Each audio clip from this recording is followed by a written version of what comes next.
जीवन की छड़ आस हो सबना की रेणुका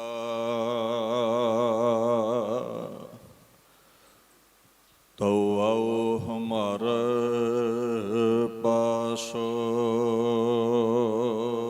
सूरा सो पहचानिया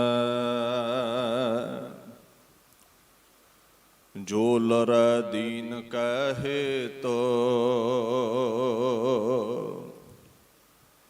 पुरजा पुरजा कट मरै कबहू ना छड़ खेत।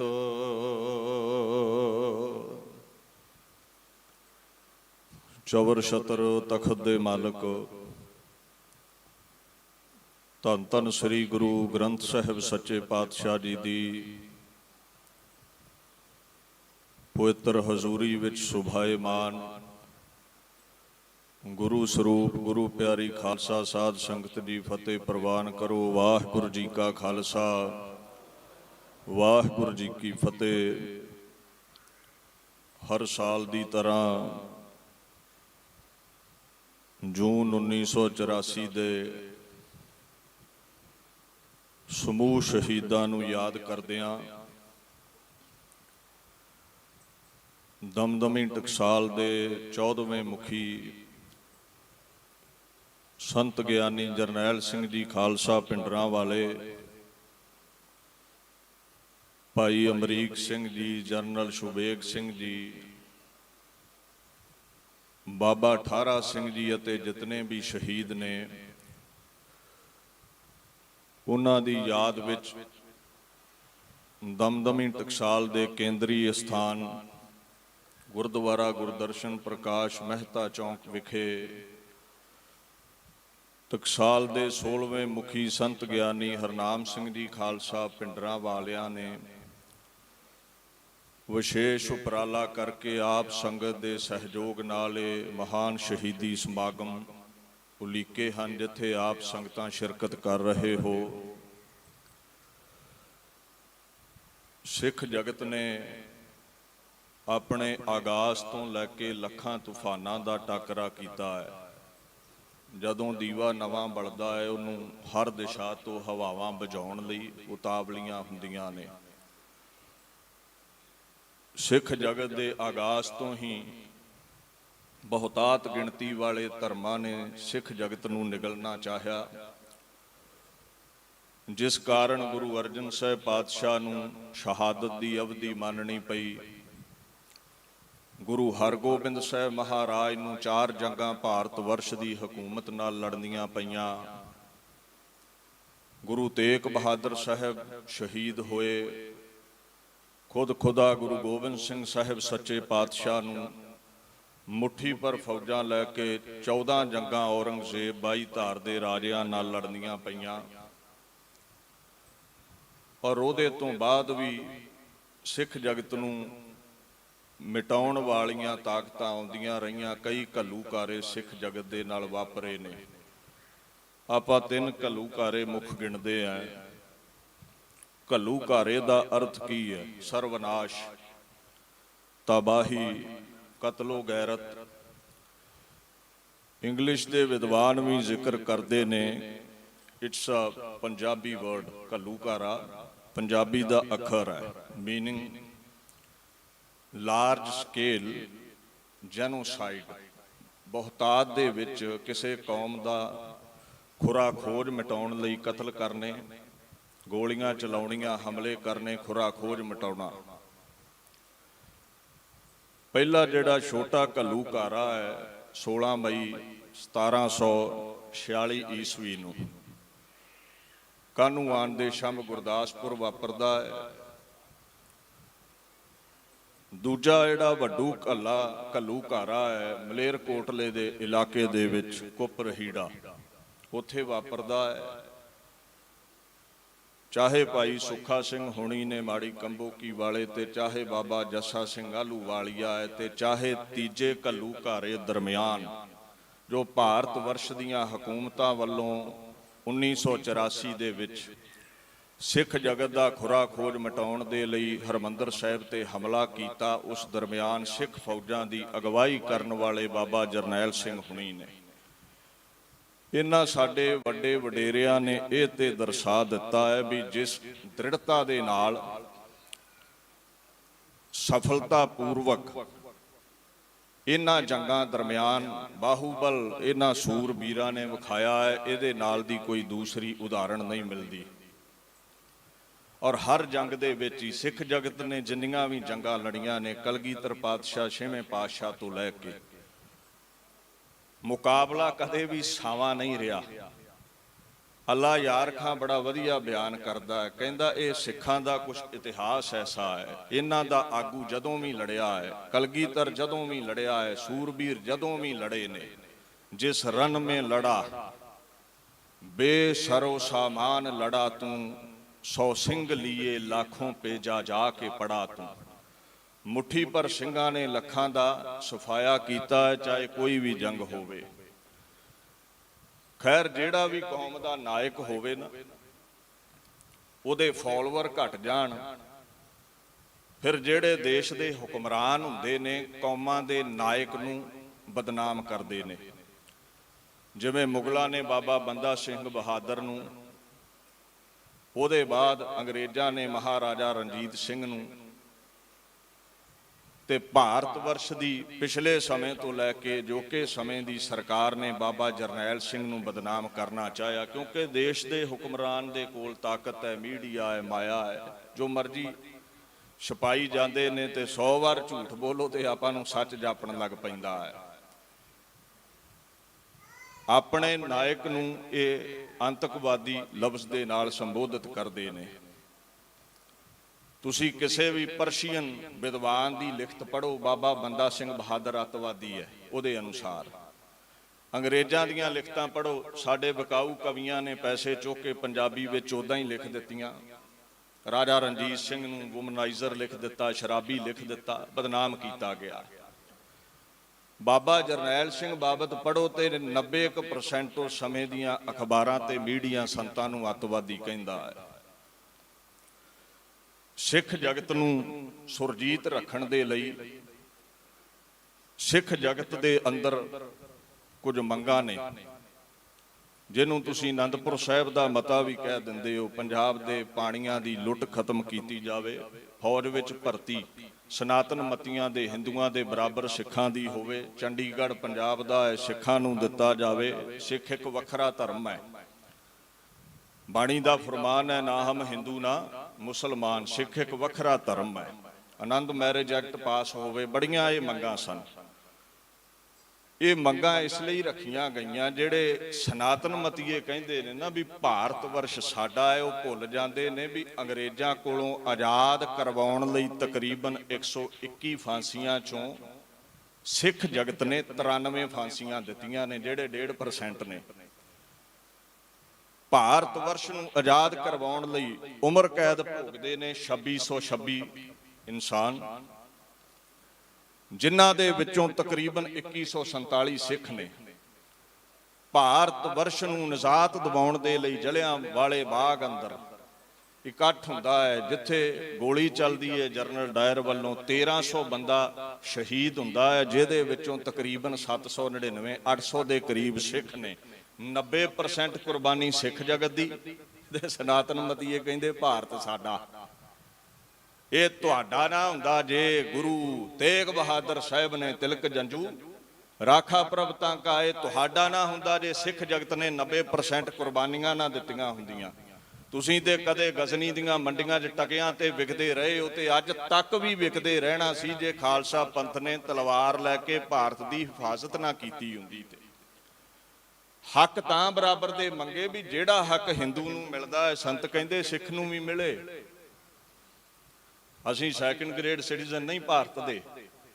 ਜੇ ਬਰਾਬਰ ਹੱਕ ਨਹੀਂ ਦੇਣੇ, ਘਰ ਵਿੱਚ ਵੰਡ ਕਦੋਂ ਹੁੰਦੀ ਹੈ? ਜਦੋਂ ਇੱਕ ਭਾਈ ਨੂੰ ਹੱਕ ਬਹੁਤਾ ਮਿਲਦਾ ਹੈ ਤੇ ਦੂਜੇ ਨੂੰ ਬੁਰਕੀ ਅੱਧੀ ਮਿਲਦੀ ਹੈ।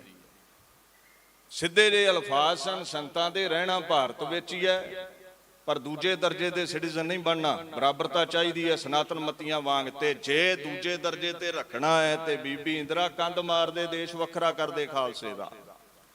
वैसे भी तो पंजाब देश वखरा ही रहा है, वैसे भी तो हलेमी राज बंदा सिंह बहादुर का वखरा ही रहा है, राजा रणजीत सिंह का वखरा ही रहा है। ये तो कुछ विकाऊ बंदे बलदेव सिंह वर्गे इंग्लैंड दे विच विक गए, नेहरू दीयां गल्लां विच आ गए, पंजाब देश नाल ही भारत दे मिला बैठे, नहीं तो खालसे दा अज एक वखरा राज होना सी। खैर संतां ने बराबर दे हक्कां दी गल कीती। एक होर सियाणे आ गए, वो कहंदे जी हथियार क्यों रखे ने, हरमंदर साहब अकाल तख्त हथियार क्यों रखे ने, शायद उन्हें इतिहास नहीं पढ़िया। जेकर दरबार साहब असी इतिहास नूं पढ़ो, हथियार ना रखे हुंदे ते याद कर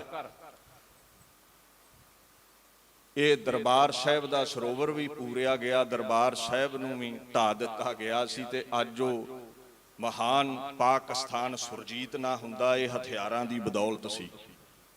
जे मीरी तो किनारा करदा है सिख जगत, हथियारां दी लोड़ नहीं सी उत्थे, ते अकाल तख्त साहब कदे भी दरबार साहब दे कंपलैक्स दे विच गुरु हरगोबिंद साहब ना बनाउंदे। जे हथियारां दी लोड़ नहीं सी ते तख्त ते बैठ के छेवें पातशाह कदे ऐलान ना करदे भी अज मैनू जवान बच्चियां दी, अज मैनू घोड़ियां दी, शस्त्रां दी लोड़ है, क्योंकि भारत दा हुक्मरान संत दी निर्माणता नूं भुल गया है, संत नूं तती तवी ते बिठाउंदा है। हुण ये तलवार दा प्रताप समझेगा ते मैनू शस्त्रां दी लोड़ है। ये साडे बापू दा हुक्म है। जे हथियार ना हुंदे अकाल तख्त साहब ते अज भी मस्से रंगड़ दी औलाद ने उस हदूद अंदर कंजरियां नचाउणियां बंद नहीं सी करनियां। जे हथियार उत्थे ना हुंदे ते याद रखियो अबदाली तो बाबा दीप सिंह कदे भी बदला नहीं सी लै सकदा खंडा खड़काउण तो बिना।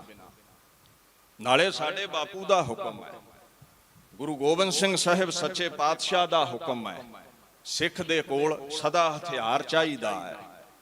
सिख सदा अपने कोल हथियार रखदा है। समय दे अनुसार जैसे भी शस्त्र चलते हुण सिख दे कोल हुंदे ने। तुसीं कई बार दसम बापू दे बोल भी पढ़ते रहिंदे हो। महाराज सच्चे पातशाह दा ये हुक्म रहा है भी सिख जिहड़ा भी मेरे दर ते आवे वो शस्त्रधारी होके आवे।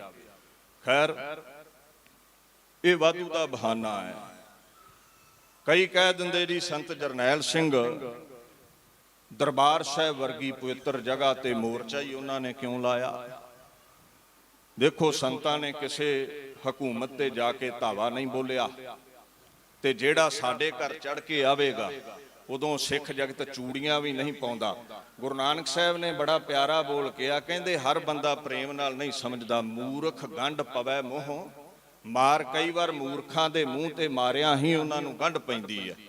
कलगीधर ने बड़ा प्यारा बोल किया सी, कहंदे मैं कदे भी लड़न नहीं जांदा, मैं कदे भी लड़न नहीं जांदा, पर जिस दिन मेरे नाल इस फकीर दे नाल कोई लड़न आवेगा ते मैं फिर खाली नहीं जान दवांगा। भला चारगी दरमिया आमदम बात तदबीर तीरो तू फंग आमदम चुकार अज हम हलाहिल ते दरगुजश्त हलालस्त बुरदन बा शमशीर दस्त। फिर कहंदे मैं माड़ा ते हथ नहीं पावांगा। जिस दिन नंगी तलवार लैके मेरे अगे कोई आ गया मेरा हथ भी फिर तलवार ते जावेगा। बाबा जरनैल सिंह मीरी अते पीरी दे सिद्धांत नूं लैके चल रहे सन। कोई दरबार साहब दे कंपलैक्स दे विच बाबा जरनैल सिंह अपने घरेलू हक्कां लई नहीं बैठे, कौम दी आन ते शान नूं बहाल करन लई बैठे सन। और जदों हुकूमतां चढ़ के आ गईयां फिर हथियार सुट के बाहां खड़ियां करन दा मतलब ही नहीं है। बाणी दा फरमान है, जो सूरा तिस ही होए मरना जो भागै तिस जोनी फिरना। सूरमियां दा कर्म ही जंग दे मैदान विच जूझना है। सो दुश्मन चढ़ के आ गया फिर संतां ने हथ ते जोड़ने नहीं। खैर भारत वर्ष की हुकूमत ने मंगां ते की पूरियां करनियां सी। अकृत घणता दीयां सारियां हद्दां नूं लंघदे होए उस सिख जगत के महान तख्त ते हमला किया, जिस तख्त की बदौलत भारत वर्ष विच सनातन मत का बूटा लगा रहा सी, जिस कौम की बदौलत हिंदू मत दुनिया ते सुरजीत रहा सी। खैर ਸਿੱਖਾਂ ਨੇ ਵੀ ਸ਼ਸਤਰ ਸੂਤ ਲਏ। ਇੱਕ ਕਹਿੰਦਾ ਜੀ ਉਹ ਤਾਂ ਹਮਲਾ ਹੋਇਆ ਸੰਤ ਨਾ ਹਿੰਦੂਆਂ ਨੂੰ ਮਾਰਦੇ ਸੀ। ਅੱਜ ਕੱਲ ਬੜੀ ਵੀਡੀਓ ਚੱਲ ਰਹੀ ਹੈ, ਭਾਰਤੀ ਜਨਤਾ ਪਾਰਟੀ ਦਾ ਚੋਟੀ ਦਾ ਆਗੂ ਸੁਬਰਮਨਿਅਮ ਸਵਾਮੀ ਹੈ ਜਿਹੜਾ, ਉਹ ਕਹਿੰਦਾ ਮੈਂ ਸੰਤਾਂ ਕੋਲ ਦਰਬਾਰ ਸਾਹਿਬ ਕੰਪਲੈਕਸ ਬੈਠਾ ਹੈ। ਇੱਕ ਲੜਕੀ ਆਈ ਹੈ, ਅੱਖਾਂ ਦੇ ਵਿੱਚ ਹੰਝੂ ਨੇ, ਸੰਤ ਜੀ ਮੇਰੇ ਸਹੁਰੇ ਦਾਜ ਲਈ ਬੜਾ ਤੰਗ ਕਰਦੇ ਨੇ। ਸੰਤਾਂ ਇਸ਼ਾਰਾ ਕੀਤਾ ਹੈ, ਹਿੰਦੂ ਲੜਕੀ ਹੈ, ਸੰਤਾਂ ਇਸ਼ਾਰਾ ਕੀਤਾ ਹੈ ਬਾਬਾ ਅਮਰੀਕ ਸਿੰਘ ਨੂੰ, ਇਹਦੇ ਸਹੁਰਿਆਂ ਨੂੰ ਸੱਦੋ ਸਵੇਰੇ। ਕਹਿੰਦੇ ਜੀ ਸਹੁਰੇ ਆ ਗਏ। ਸੁਬਰਾਮਨਿਅਮ ਕਹਿੰਦਾ ਮੈਂ ਉੱਥੇ ਕੋਲ ਬੈਠਾ ਹਾਂ ਤੇ ਸੰਤਾਂ ਨੇ ਪੁੱਛਿਆ ਇਹਦੇ ਸਹੁਰਿਆਂ ਨੂੰ ਵੀ ਇਸ ਲੜਕੀ ਨੂੰ ਜਾਣਦੇ ਹੋ? ਕਹਿੰਦੇ ਜੀ ਸਾਡੀ ਨੂੰਹ ਹੈ। ਤੇ ਸੰਤ ਹੱਸ ਪਏ, ਕਹਿੰਦੇ ਮੇਰੀ ਧੀ ਹੈ। ਜੇਬ ਦੇ ਵਿੱਚੋਂ 10,000 ਰੁਪਈਆ ਕੱਢ ਕੇ ਉਹਦੇ ਘਰ ਵਾਲੇ ਨੂੰ ਦਿੱਤਾ ਵੀ ਇਹ ਮੇਰੀ ਧੀ ਹੈ ਤੇ ਦਾਜ ਦੀ ਪਹਿਲੀ ਕਿਸ਼ਤ ਚੱਕ। ਹੁਣ ਸੰਤਾਂ ਦੇ ਸਾਵੇਂ ਦਾਜ ਦੀ ਕਿਸ਼ਤ ਕੌਣ ਚੁੱਕੇ? ਦੋ ਸਿਰ ਹੋਣ ਤੇ ਕੋਈ ਚੁੱਕੇ ਨਾ, ਫਿਰ ਹੀ ਧੱਕੋ ਚੋਰੀ ਕਰੇ ਉਸ ਮਹਾਪੁਰਸ਼ ਦੇ ਸਾਹਮਣੇ। ਉਹਨਾਂ ਹੱਥ ਜੋੜ ਕੇ ਮਾਇਆ ਵੀ ਦੇ ਦਿੱਤੀ, ਕੁੜੀ ਨੂੰ ਲੈ ਕੇ ਚਲੇ ਗਏ ਤੇ ਉਹ ਹੱਸਦੀ ਵਸਦੀ ਘਰ ਵਸ ਗਈ। ਸੁਬਰਾਮਨਿਅਮ ਕਹਿੰਦਾ ਉਹ ਹਿੰਦੂਆਂ ਨੂੰ ਮਾਰਨ ਵਾਲਾ ਅੱਤਵਾਦੀ ਨਹੀਂ, ਉਹ ਮਹਾਪੁਰਸ਼ ਸੀ। ਗੱਲ ਫਿਰ ਉਹੀ ਹੈ, ਜਿਹੜਾ ਕੌਮ ਲਈ ਸਿਰ ਚੁੱਕੇਗਾ ਉਹਨੂੰ ਕੁਚਲਣ ਦੇ ਲਈ ਉਹਦੇ ਕਰੈਕਟਰ ਨੂੰ, ਉਹਦੀ ਕਰਨੀ ਨੂੰ ਧੁੰਦਲਾ ਕੀਤਾ ਜਾਂਦਾ ਹੈ। ਬੜਾ ਮੀਡੀਆ ਇਹ ਕਰਮ ਦੇਸ਼ ਦਾ ਕਮਾਉਂਦਾ ਹੈ। ਖੈਰ ਸਿੱਖੀ ਦਾ ਸਿਧਾਂਤ ਰਿਹਾ, ਹਿੰਦੂ ਹੈ ਜਾਂ ਸਿੱਖ ਹੈ ਜਾਂ ਮੁਸਲਮਾਨ ਹੈ, ਇੱਥੇ ਜਿਹੜਾ ਆਵੇ ਜੋ ਸਰਣੇ ਆਵੇ ਤੇ ਸਕੰਠ ਲਾਵੇ। ਮਹਾਰਾਜ ਦਾ ਇਹ ਸਿਧਾਂਤ ਹੈ। ਜਿਹੜਾ ਵੀ ਉਸ ਮਹਾਪੁਰਸ਼ ਦੇ ਪਾਸ ਆਉਂਦਾ ਸੀ ਉਹ ਗਲ ਨਾਲ ਲਾ ਕੇ ਉਹਦਾ ਦੁੱਖ ਦਰਦ ਵੰਡਾਉਂਦੇ ਸਨ। ਐਸੇ ਮਹਾਪੁਰਸ਼ ਹੋਏ। ਖੈਰ ਫਿਰ ਵੀ ਕਈ ਸਰਕਾਰੀ ਟਾਊਟ ਕਹਿ ਦਿੰਦੇ ਜੀ ਉਹ ਅੱਤਵਾਦੀ ਸੀ। ਮੈਂ ਕਈ ਵਾਰ ਸੋਚਦਾ ਹੁੰਨਾ ਹੈ ਵੀ ਮੰਨ ਲਓ ਵੀ ਉਹਨਾਂ ਨੂੰ ਇਹ ਆਤੰਕਵਾਦੀ ਕਹਿੰਦੇ ਨੇ। ਅੱਛਾ ਸੰਤਾਂ ਨੂੰ ਹੀ ਤੇ ਸ਼ਹੀਦ ਕਰਨਾ ਸੀ। 3 ਜੂਨ ਨੂੰ 1984 ਨੂੰ ਗੁਰੂ ਅਰਜਨ ਸਾਹਿਬ ਪਾਤਸ਼ਾਹ ਦਾ ਸ਼ਹੀਦੀ ਪੁਰਬ ਹੈ। ਸੰਗਤਾਂ ਇਕੱਠੀਆਂ ਹੋ ਰਹੀਆਂ ਦਰਬਾਰ ਸਾਹਿਬ। ਜੇ ਇਕੱਲੇ ਸੰਤਾਂ ਨੂੰ ਸ਼ਹੀਦ ਕਰਨਾ ਹੈ ਤੇ 3 ਜੂਨ ਤੋਂ ਪਹਿਲਾਂ ਕਰ ਲਵੋ, ਜਾਂ 5-4 ਦਿਨ ਖਲੋ ਜਾਵੋ, ਸੰਗਤਾਂ ਦੇ ਦਾਰੇ ਕਰਕੇ ਹਰਿਮੰਦਰ ਸਾਹਿਬ ਤੋਂ ਮੁੜ ਜਾਣ, ਫਿਰ ਸੰਤਾਂ ਤੇ ਗੋਲੀ ਸਿੱਕਾ ਚਲਾ ਲਿਓ। ਪਰ ਨਹੀਂ, ਵੇਖੋ ਹਜ਼ਾਰਾਂ ਸੰਗਤਾਂ ਇਕੱਠੀਆਂ ਹੋਈਆਂ ਹਰਿਮੰਦਰ ਸਾਹਿਬ। ਗੁਰੂ ਅਰਜਨ ਸਾਹਿਬ ਦਾ ਸ਼ਹੀਦੀ ਪੁਰਬ ਮਨਾਉਣਾ ਹੈ। ਇਕੱਠ ਹੋਣ ਦਿੱਤਾ ਤੇ 1 ਤਰੀਕ ਨੂੰ ਕਰਫਿਊ ਲਾ ਦਿੱਤਾ ਵੀ ਕੋਈ ਹੁਣ ਬਾਹਰ ਨਾ ਜਾਵੇ। ਬੱਚਾ ਬਿਰਧ ਕੋਈ ਵੀ ਜਿਹੜਾ ਜਗਿਆਸੂ ਗੁਰੂ ਦੇ ਦਰ ਤੇ ਆਇਆ ਗੋਲੀਆਂ ਨਾਲ ਛਲਣੀ ਕੀਤਾ ਗਿਆ। ਚਲੋ ਮੰਨ ਲਓ ਇਹ ਕਹਿੰਦੇ ਸੰਤ ਅੱਤਵਾਦੀ ਨੇ, ਉਹ ਤੇ ਹਰਿਮੰਦਰ ਸਾਹਿਬ ਬੈਠੇ ਨੇ, ਉਹ ਤੇ ਅਕਾਲ ਤਖਤ ਬੈਠੇ ਨੇ। ਬਾਕੀ ਤਕਰੀਬਨ 40 ਗੁਰੂ ਘਰਾਂ ਤੇ ਉਸੇ ਦਿਨ ਹਮਲਾ ਕਿਉਂ ਕੀਤਾ ਗਿਆ ਭਾਰਤ ਦੇ ਅੰਦਰ ਇਤਿਹਾਸਿਕ ਸਥਾਨਾਂ ਉੱਪਰ? ਸਿੱਧੇ ਜਿਹੇ ਅਲਫਾਜ਼ ਨੇ, ਸਿੱਖਾ ਤੇਰੀਆਂ ਜਾਇਜ਼ ਮੰਗਾਂ ਨੂੰ ਕੁਚਲਣ ਦੇ ਲਈ, ਗੱਲ ਗੱਲ ਤੇ ਬਰਾਬਰ ਦੇ ਤੂੰ ਹੱਕ ਮੰਗਦਾ ਹੈ, ਤੇਰੀ ਜ਼ੁਬਾਨ ਨੂੰ ਗਲੂਏ ਵਿੱਚ ਦਬਾਉਣ ਦੇ ਲਈ। ਸਿੱਖ ਇੱਕ ਵੱਖਰਾ ਧਰਮ ਹੈ, ਇਹ ਤੇਰੇ ਜ਼ਿਹਨ ਵਿੱਚ ਹੀ ਤੇਰੀ ਸੋਚ ਨੂੰ ਮਲੀਆ ਮੇਟ ਕਰਨ ਦੇ ਲਈ, ਹਜ਼ਾਰਾਂ ਲੱਖਾਂ ਦੀ ਨਸਲਕੁਸ਼ੀ ਕਰਨ ਦੇ ਲਈ ਹੀ ਇਹ ਖਾਸ ਸ਼ਹੀਦੀ ਦਿਨ ਉਲੀਕਿਆ ਸੀ ਭਾਰਤ ਵਰਸ਼ ਦੀ ਸਰਕਾਰ ਵੱਲੋਂ। ਜੇ ਸੰਤਾਂ ਨੂੰ ਹੀ ਸ਼ਹੀਦ ਕਰਨਾ ਸੀ ਤੇ ਸੰਤ ਤੇ 6 ਜੂਨ ਨੂੰ ਸ਼ਹੀਦ ਹੋ ਗਏ ਸੁਬਾਹ, ਤੇ ਗੋਲੀ ਸ਼ਾਮ ਤੱਕ ਚੱਲਦੀ ਰਹੀ ਹੈ। ਪਤਾ ਹੈ ਸਰਕਾਰ ਨੂੰ ਸ਼ਹਾਦਤ ਦੀ ਅਵਧੀ ਬਣ ਗਏ ਨੇ। ਨਹੀਂ, ਤੁਹਾਡੇ ਹਰ ਬੱਚੇ ਨੂੰ, ਹਰ ਬਿਰਧ ਨੂੰ, ਹਰ ਸਿਰ ਚੁੱਕਣ ਵਾਲੇ ਦਾ ਸਿਰ ਕੁਚਲਣ ਦੇ ਲਈ ਇਹ ਹਮਲਾ ਕੀਤਾ ਗਿਆ ਸੀ। ਅੱਛਾ ਅਫਸਰਾਂ ਨੇ ਬੜੇ ਯਤਨ ਕੀਤੇ ਵੀ ਇਹ ਹਮਲਾ ਟਲ ਜਾਵੇ। ਜਿਹੜੇ ਕੁਝ ਸਿਆਣੇ ਹੁੰਦੇ ਨੇ ਨਾ, ਸਿੱਧੀ ਜੀ ਗੱਲ ਹੈ, ਇਹ ਜਿਹੜਾ ਬਲੂ ਸਟਾਰ ਹੈ ਨਾ, ਭਿੰਡਰਾਂ ਵਾਲੇ ਕੌਮ ਦੇ ਹੱਕਾਂ ਦੀ ਮੰਗ ਕਰਦੇ ਨੇ, ਇਹਨਾਂ ਨੂੰ ਕੁਚਲ ਦਿਓ। ਅਣਖੀ ਸਿੱਖਾਂ ਦੇ ਮਸਲੇ ਮਿੱਟੀ ਵਿੱਚ ਮਿਲਾ ਕੇ ਰੱਖ ਦਿਓ। ਹਿੰਦੁਸਤਾਨ ਵਿੱਚ ਇਹ ਬਰਾਬਰ ਦੇ ਹੱਕ ਚਾਹੁੰਦੇ ਨੇ, ਇਹਨਾਂ ਨੂੰ ਨਹੀਂ ਦਿੱਤਾ ਜਾਵੇਗਾ। ਖੈਰ ਐਸੇ ਕਈ ਕਾਰਨ ਬਣੇ। ਇੱਕ ਸਰਦਾਰ ਗੁਰਦੇਵ ਸਿੰਘ, ਹੀ ਵਾਸ IAS ਆਫੀਸਰ, ਕਮਿਸ਼ਨਰ ਸੀ ਅੰਮ੍ਰਿਤਸਰ ਦਾ। ਜਦੋਂ ਇਹ ਹਮਲਾ ਕਰਨ ਲਈ ਅਫਸਰ ਆਏ, ਉਹਨੇ ਆਖਿਆ ਵੀ ਕੋਈ ਲਿਖਤ ਹੋਵੇ ਰਾਸ਼ਟਰਪਤੀ ਦੀ ਦਿਓ। ਨਸ਼ੇ 'ਚ ਚੂਰ ਨੇ ਹੁਕਮਰਾਨ, ਕਹਿੰਦੇ ਕੋਈ ਲਿਖਤ ਨਹੀਂ ਮਿਲਣੀ।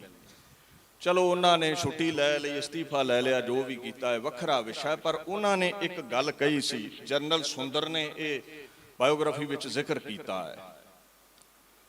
ਕਹਿੰਦਾ ਉਹਨਾਂ ਇੱਕ ਗੱਲ ਕਹੀ ਸੀ ਗੁਰਦੇਵ ਸਿੰਘ ਹੁਣਾ ਵੀ, ਦੇਖੋ ਸੰਤ ਜਰਨੈਲ ਸਿੰਘ ਕੋਈ ਆਮ ਇਨਸਾਨ ਨਹੀਂ ਹੈ। ਰੂਹਾਨੀ ਤਾਕਤਾਂ ਰੱਖਣ ਵਾਲਾ ਅਜ਼ਮਤੀ ਇਨਸਾਨ ਹੈ। ਗੋਲੀਆਂ, ਤੋਪਾਂ, ਟੈਂਕਾਂ ਤੋਂ ਉਹ ਡਰਨ ਵਾਲਾ ਨਹੀਂ, ਉਸ ਨੂੰ ਡਰਾਇਆ ਨਹੀਂ ਜਾ ਸਕਦਾ। ਅਗਰ ਤੁਸੀਂ ਹਮਲਾ ਕੀਤਾ, ਇਸ ਦੇ ਸਿੱਟੇ ਬੜੇ ਗੰਭੀਰ ਨਿਕਲਣਗੇ। ਆਉਣ ਵਾਲੇ ਸਮੇਂ ਵੱਲ ਇਸ਼ਾਰਾ ਸੀ ਉਸ IAS ਆਫੀਸਰ ਦਾ। 84 ਤੋਂ ਲੈ ਕੇ 94 ਤੱਕ ਜਿੰਨਾ ਨੁਕਸਾਨ ਭਾਰਤ ਵਰਸ਼ ਨੇ ਹੰਢਾਇਆ ਹੈ, ਇਹਨਾਂ ਜੰਗਾਂ ਦਰਮਿਆਨ ਜਿੰਨਾ ਨੁਕਸਾਨ ਭਾਰਤ ਵਰਸ਼ ਦੀ ਆਰਮੀ ਨੇ ਹੰਢਾਇਆ ਹੈ, ਉਹਨਾਂ ਪਾਕਿਸਤਾਨ ਨਾਲ ਯੁੱਧ ਦੇ ਦਰਮਿਆਨ, ਚਾਈਨਾ ਦੇ ਨਾਲ ਯੁੱਧ ਦੇ ਦਰਮਿਆਨ ਨਹੀਂ ਇਹਨਾਂ ਨੇ ਹੰਢਾਇਆ। ਆਮ ਇਨਸਾਨ ਨਹੀਂ ਹੈ ਸੰਤ। ਇੱਕੋ ਪੱਤਰਕਾਰ ਨੇ ਸਵਾਲ ਕੀਤਾ ਬਾਬਾ ਸ਼ਬੇਗ ਸਿੰਘ ਨੂੰ, ਕਹਿੰਦੇ ਜਰਨਲ ਜੀ ਮੈਨੂੰ ਇਸ ਗੱਲ ਦਾ ਜਵਾਬ ਦਿਓ ਵੀ ਭਾਰਤ ਵਰਸ਼ ਦੀ ਜਿਹੜੀ ਫੌਜ ਹੈ ਨਾ, ਦੁਨੀਆ ਦੇ ਜਿਤਨੇ ਵੀ ਦੇਸ਼ ਨੇ ਉਹਨਾਂ ਦੇ ਵਿੱਚ ਕਹਿੰਦੀ ਕਹਾਉਂਦੀ ਉਹ ਤਾਕਤ ਹੈ, ਕੋਈ ਪੰਜਾਂ ਚੌਹਾਂ ਦੇ ਵਿੱਚ ਤੇ ਆਉਂਦੀ ਹੈ, ਕਿੱਦਾਂ ਮੁਕਾਬਲਾ ਕਰੋਗੇ? ਤੇ ਬਾਬਾ ਸ਼ਬੇਗ ਸਿੰਘ ਕਹਿੰਦਾ ਬਾਬਾ ਜਰਨੈਲ ਸਿੰਘ ਆਮ ਇਨਸਾਨ ਨਹੀਂ ਹੈ, ਉਹਦੇ ਬਚਨ ਪੱਥਰ ਤੇ ਲਕੀਰ ਨੇ। ਮੈਂ ਉਹ ਕਈ ਵਾਰ ਕਹਿੰਦਾ ਸੁਣਿਆ ਹੈ, ਫੌਜ ਕਦਮਾਂ ਤੇ ਚੱਲ ਕੇ ਹਰਮੰਦਰ ਸਾਹਿਬ ਦੇ ਕੰਪਲੈਕਸ ਵੱਲ ਆਵੇਗੀ ਤੇ ਟਰੱਕਾਂ ਤੇ ਲੱਦ ਲੋਥਾਂ ਭੇਜਾਂਗਾ ਇਹਨਾਂ ਦੀਆਂ ਮੈਂ। ਉਹ ਆਮ ਇਨਸਾਨ ਨਹੀਂ ਹੈ। ਸਤਿਗੁਰ ਮੇਰਾ ਤਾਣ ਤਾਣ ਗੁਰੂ ਦਾ ਬਖਸ਼ਿਆ ਉਸ ਦੇ ਕੋਲ ਤਾਣ ਹੈ। ਇਹ ਵਾਕਈ ਸੰਤ ਆਮ ਨਹੀਂ ਸਨ। ਸੰਤਾਂ ਨੂੰ ਕਈ ਵਾਰ ਕਿਹਾ ਜਾਂਦਾ ਸੀ ਵੀ ਫੌਜਾਂ ਬੜੀਆਂ ਨੇ, ਤਾਕਤ ਬੜੀ ਹੈ। ਮਹਾਂਪੁਰਸ਼ ਕਿਹਾ ਕਰਦੇ ਸਨ ਇੱਕ ਵਾਰ ਆਉਣ ਦਿਓ, ਵੇਖਿਓ ਲੋਥਾਂ ਦੇ ਟਰੱਕ ਭਰ ਕਿਵੇਂ ਤੋੜਦਾ ਹੈ। ਭਾਰਤ ਦੇ ਹੁਕਮਰਾਨਾਂ ਵੀ ਮੰਨਿਆ ਹੈ ਵੀ ਚੀਨ ਅਤੇ ਪਾਕਿਸਤਾਨ ਦੇ ਯੁੱਧ ਨਾਲੋਂ ਵੱਧ ਕੇ ਹਰਮੰਦਰ ਸਾਹਿਬ ਬਲੂ ਸਟਾਰ ਵਾਲੇ ਯੁੱਧ ਵਿੱਚ ਭਾਰਤ ਵਰਸ਼ ਦਾ ਨੁਕਸਾਨ ਹੋਇਆ ਹੈ। ਦੀਨ ਦੁਨੀਆ ਦੇ ਮਾਲਕ ਗੁਰੂ ਹਰਗੋਬਿੰਦ ਸਾਹਿਬ ਦਾ ਥਾਪੜਾ ਸੀ। ਕਈ ਕਹਿ ਦਿੰਦੇ ਜੀ ਸਿੱਟਾ ਕੀ ਨਿਕਲਿਆ। ਦੇਖੋ ਠੀਕ ਹੈ, ਅਸੀਂ 94 ਤੱਕ, 84 ਤੋਂ ਲੈ ਕੇ 2-2.5 ਲੱਖ ਦੇ ਕਰੀਬ ਸਾਡੇ ਬਚੜੇ, ਸਾਡੀਆਂ ਫੁਲਵਾੜੀਆਂ ਖੇਰੂ ਹੋਈਆਂ। ਹੁਕਮਰਾਨਾਂ ਨੇ ਖੁਰਾ ਖੋਜ ਮਿਟਾਇਆ। ਪਰ 84 ਤੋਂ ਪਹਿਲਾਂ ਬਾਹਰਲੇ ਮੁਲਕਾਂ ਦੇ ਵਿੱਚ ਇੱਕ ਸ਼ਹਿਰ ਵਿੱਚ ਇੱਕ ਗੁਰਦੁਆਰਾ ਨਹੀਂ ਸੀ ਮਿਲਦਾ ਤੇ 5 ਦਸਤਾਰਧਾਰੀ ਗੁਰਮੁਖ ਪਿਆਰੇ ਗ੍ਰੰਥੀ ਨਹੀਂ ਸੀ ਮਿਲਦੇ। ਕਈ ਵਾਰ ਕਲੀਨ ਸ਼ੇਵ ਲੋਕ ਰੌਲ ਲਾਉਂਦੇ ਹੁੰਦੇ ਸੀ। 1955-60 ਇੱਧਰ ਇੰਗਲੈਂਡ ਵੱਲ ਚਲੇ ਜਾਓ। 1984 ਦੀ ਸ਼ਹਾਦਤ ਐਸੀ ਹੋਈ, ਉਹ ਸਾਕਾ ਐਸਾ ਹੋਇਆ, ਘੱਲੂਘਾਰਾ ਐਸਾ ਹੋਇਆ। ਬਾਬਾ ਜਰਨੈਲ ਸਿੰਘ ਦੀ ਕੁਰਬਾਨੀ ਨੇ ਐਸੀ ਰੂਹ ਫੂਕੀ ਸਿੱਖ ਜਗਤ ਦੇ ਅੰਦਰ। ਇਤਿਹਾਸ ਗਵਾਹ ਹੈ। ਅੱਜ ਜਾ ਕੇ ਦੇਖੋ, ਤਕਰੀਬਨ ਹਰ ਸ਼ਹਿਰ ਵਿੱਚ, ਕੈਨੇਡਾ, ਅਮਰੀਕਾ, ਇੰਗਲੈਂਡ, ਯੂਰਪ, ਕਿਤੇ ਚਲੇ ਜਾਓ, ਹਰ ਸ਼ਹਿਰ ਵਿੱਚ ਇੱਕ ਤੇ ਕੀ 3-3, 4-4 ਗੁਰਦੁਆਰੇ ਨੇ ਤੇ ਨਗਰ ਕੀਰਤਨਾਂ ਤੇ ਰੌਣਕ ਐਸੀ ਹੈ ਜੈਸੀ ਵਿਸਾਖੀ ਤੇ ਨੰਦਾਂ ਦੀ ਪੁਰੀ ਵਿੱਚ ਹੁੰਦੀ ਹੈ। ਲੱਖਾਂ ਵਿੱਚ ਖਾਲਸਾ ਸੱਜਿਆ ਹੈ ਉਸ ਮਹਾਂਪੁਰਸ਼ ਦੀ ਕੁਰਬਾਨੀ ਤੋਂ ਬਾਅਦ। ਇਹ ਫਾਇਦਾ ਹੋਇਆ ਹੈ ਸਾਨੂੰ, ਕੌਮ ਨੂੰ ਸੁਰਜੀਤ ਕੀਤਾ ਉਸ ਮਹਾਂਪੁਰਸ਼ ਨੇ। ਨਾਲੇ ਹਰ ਜੰਗ ਜਿੱਤਣ ਲਈ ਨਹੀਂ ਲੜੀ ਜਾਂਦੀ। ਜੰਗ ਦੇ ਮਾਇਨੇ ਇਹੀ ਨਹੀਂ ਹੁੰਦੇ ਵੀ ਜਿੱਤਣਾ ਹੈ। ਹੁਕਮਰਾਨਾਂ ਨੂੰ ਦਿਖਾਉਣਾ ਪੈਂਦਾ ਹੈ ਵੀ ਕੌਮ ਜਾਗਦੀ ਹੈ, ਇਸ ਨੂੰ ਝੁਕਾਇਆ ਨਹੀਂ ਜਾ ਸਕਦਾ। ਇੱਕ ਵਿਦਵਾਨ ਨੇ ਇਹ ਪਾਕ ਬੋਲ ਕਹੇ ਸਨ, ਕੁਛ कहने से भी छिन जाता है इजाज़ सुखन, कुछ कहने से ही छिन जाता है इजाज़ सुखन। जुल्म सहने से भी ਜ਼ਾਲਮ की मदद होती है। ਜਿਹੜੇ ਸਿਰ ਝੁਕਾਉਂਦੇ ਨੇ ਨਾ ਜ਼ਾਲਮ ਦੇ ਅੱਗੇ, ਉਹਦੇ ਨਾਲ ਜ਼ੁਲਮ ਹੋਰ ਵੱਧਦਾ ਹੈ। ਤੇ ਜਿਹੜੇ ਸਿਰ ਅਡਾਉਂਦੇ ਨੇ ਜ਼ਾਲਮ ਦੇ ਅੱਗੇ, ਉਹਦੇ ਨਾਲ ਜ਼ੁਲਮ ਮਿਟਦਾ ਹੈ। ਕੁਝ ਜੰਗਾਂ ਇਸ ਲਈ ਲੜੀਆਂ ਜਾਂਦੀਆਂ ਨੇ, ਜਿਵੇਂ ਚੰਡੀ ਦੀ ਵਾਰ ਦੇ ਬੋਲ ਨੇ, ਹੱਥੀਂ ਤੇਗਾਂ ਪਕੜ ਕੇ ਰਣ ਭਿੜੈ ਕਰਾਰਾ। ਹੱਥੀਂ ਤੇਗਾਂ ਪਕੜ ਕੇ ਰਣ ਭਿੜੈ ਕਰਾਰਾ, ਕਦੇ ਨਾ ਨੱਠੇ ਯੁੱਧ ਤੇ ਯੋਧੇ ਉਧਾਰੈ। ਇਹ ਬਾਬਾ ਜਰਨੈਲ ਸਿੰਘ ਇਦਾਂ ਦਾ ਯੋਧਾ ਸੀ ਜਿਹੜਾ ਮੈਦਾਨੇ ਜੰਗ ਨੂੰ ਛੱਡ ਕੇ ਨਹੀਂ ਸੀ ਦੌੜ ਸਕਦਾ। ਦਿਖਾ ਦਿੱਤਾ ਭਾਰਤ ਦੇ ਹੁਕਮਰਾਨ ਨੂੰ, ਤੁਹਾਡੀ ਚਾਹੇ ਗਿਣਤੀ ਕਰੋੜਾਂ ਵਿੱਚ ਹੈ, ਇੱਥੇ 1.5% ਉਹ ਇਤਿਹਾਸ ਦੁਹਰਾ ਸਕਦਾ ਹੈ ਜਿਹੜਾ ਚਮਕੌਰ ਦੀ ਗੜੀ ਵਿੱਚ 40 ਨੇ 10 ਲੱਖ ਦੇ ਸਾਵੇਂ ਦੁਹਰਾਇਆ ਸੀ। ਇਹ ਉਸ ਮਹਾਂਪੁਰਸ਼ ਦਾ ਮਹਾਨ ਜੰਗ ਸੀ। ਸੂਰਾ ਸੋ ਪਹਿਚਾਨੀਐ ਜੋ ਲੜੈ ਦੀਨ ਕਾ ਹੇਤ, ਪੁਰਜਾ ਕਟ ਮਰੈ ਕਬਹੂ ਨਾ ਛਾੜੈ ਖੇਤ। ਉਸ ਮਹਾਂਪੁਰਸ਼ ਦੀ ਸ਼ਹਾਦਤ ਹੋਈ। ਅੱਜ ਦੇਖੋ ਕਿੰਨੇ ਸਾਲ ਹੋ ਗਏ ਨੇ, 84 ਨੂੰ, 36 ਦੇ ਕਰੀਬ। ਸਾਰਾ ਭਾਰਤ ਦਾ ਮੀਡੀਆ, ਸਰਕਾਰਾਂ, ਬੜੀਆਂ ਏਜੰਸੀਆਂ, ਰੋ ਅਦਕ ਕਰੋੜਾਂ ਅਰਬਾਂ ਦਾ ਬਜਟ ਲਾਉਂਦੀਆਂ ਨੇ ਵੀ ਬਾਬਾ ਜਰਨੈਲ ਸਿੰਘ ਦੇ ਨਾਮ ਦਾ ਖੁਰਾ ਖੋਜ ਮਿਟਾਉਣਾ ਹੈ, ਪਰ ਹੁੰਦਾ ਉਲਟਾ ਹੈ। ਉਸ ਮਹਾਪੁਰਸ਼ ਦੇ ਕਿਰਦਾਰ ਦੀ ਚਮਕ ਹਰ ਸਾਲ ਹੀ ਵਧਦੀ ਜਾਂਦੀ ਹੈ। ਜਿਵੇਂ ਸ਼ਹੀਦਾਂ ਬਾਬਤ ਅਨੀਸ ਨੇ ਇੱਕ ਗੱਲ ਕਹੀ ਸੀ, ਕਹਿੰਦਾ ਹਮ ਸ਼ਹੀਦੋं को कभी मुर्दा नहीं कहते अनीस, हम शहीदों को कभी मुर्दा नहीं कहते अनीस, रिज़्क जन्नत में मिले शान यहाँ पर बाकी, ਸ਼ਹੀਦਾਂ ਨੂੰ ਕੋਈ ਮਾਰ ਨਹੀਂ ਸਕਦਾ। ਉਹਨਾਂ ਦਾ ਰਿਜ਼ਕ ਜਿਹੜਾ ਹੈ ਉਹ ਸੱਚਖੰਡ ਵਿੱਚ ਹੁੰਦਾ ਹੈ ਤੇ ਉਹਨਾਂ ਦੀ ਜੈ ਜੈਕਾਰ ਇਸ ਰੂਹੇ ਜ਼ਮੀਨ ਤੇ ਹੁੰਦੀ ਹੈ। ਇੱਥੇ ਕਈ ਆਏ ਸੰਤਾਂ ਨੂੰ ਮਿਟਾਉਣ ਲਈ, ਕਿੰਨੀਆਂ ਕੁ ਤਸਵੀਰਾਂ ਪਾੜ ਲਵੋਗੇ। ਇੱਥੇ ਕੱਲੇ ਕੱਲੇ ਸਿੱਖ ਦੀ ਛਾਤੀ, ਸਿੱਖ ਦੇ ਹਿਰਦੇ ਵਿੱਚ ਬਾਬੇ ਜਰਨੈਲ ਸਿੰਘ ਦੀ ਤਸਵੀਰ ਉਕਰੀ ਪਈ ਹੈ।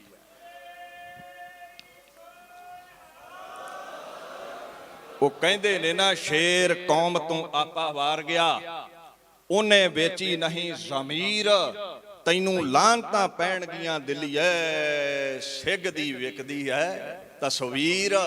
ਉਸ ਮਹਾਪੁਰਸ਼ ਦੀਆਂ ਤੇ ਤਸਵੀਰਾਂ ਵੀ ਵਿਕਦੀਆਂ ਨੇ। ਖੈਰ, ਕੌਮਾਂ ਸਿਰ ਦੇ ਕੇ ਇਤਿਹਾਸ ਸਿਰਜਦੀਆਂ ਨੇ। ਬਾਬਾ ਜਰਨੈਲ ਸਿੰਘ ਨੇ ਸਿਰ ਦਿੱਤਾ, ਕੌਮ ਦੀ ਆਨ ਸ਼ਾਨ ਬਹਾਲ ਕੀਤੀ।